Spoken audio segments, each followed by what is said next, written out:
Deep in the shadow of the Sebek Mountains, there was a village forgotten by time. The peaks were so high, the sun only dared to grace the valley floor for 4 hours a day. In this confined world lived Yeon-seo, an orphan. Her only inheritance was a small chest of banned scholar books and a voice the villagers called useless wind. While other girls wove silk to pay their debts, Yeon-seo wove stories and ideas from the pages she devoured. She read of distant stars, forgotten history, and the grandeur of the great king's court. She was a bird with clipped wings, singing songs of a sky she had never seen. In a village that valued silence and sweat, her books and her melodies were her quiet rebellion. Meanwhile, far beyond the mountains, the kingdom was in turmoil. The king, a man of deep intellect, was drowning in sadness. His spark was gone.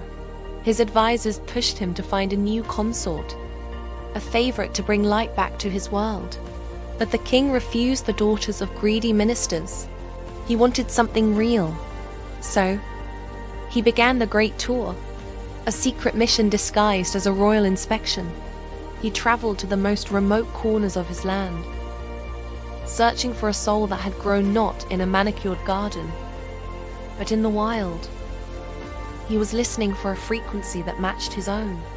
As the royal party neared the forgotten village, the king's elite secret inspectors, his great eye, moved like ghosts among the people, watching and listening.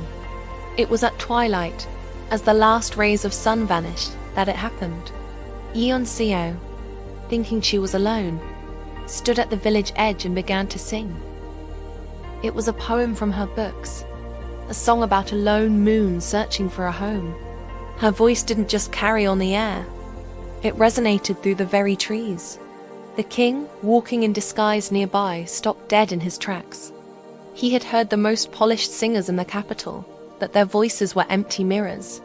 Yeon-seo's voice was a river deep, jagged, and alive. When his eyes finally found her, he didn't see a ragged orphan. He saw a woman who had built a palace inside her own mind while living in a hut. The next day, the village was stunned when the royal seal was pressed onto Yeon-seo's door. They had called her books a waste. The king saw them as her wisdom. They called her singing a distraction. The king heard it as her spirit. Favor is often misunderstood. It isn't a random lightning strike. It is the exact moment your secret preparation meets a divine opportunity. Yeon-seo didn't become the king's favorite because of her looks. She became his favorite because she was the only one who could speak to his soul in the language of the books they both loved. From the confines of the mountains to the heart of the kingdom, the orphan who read by candlelight became the light of the throne itself. Thanks for watching, and if you enjoyed this story, don't forget to subscribe.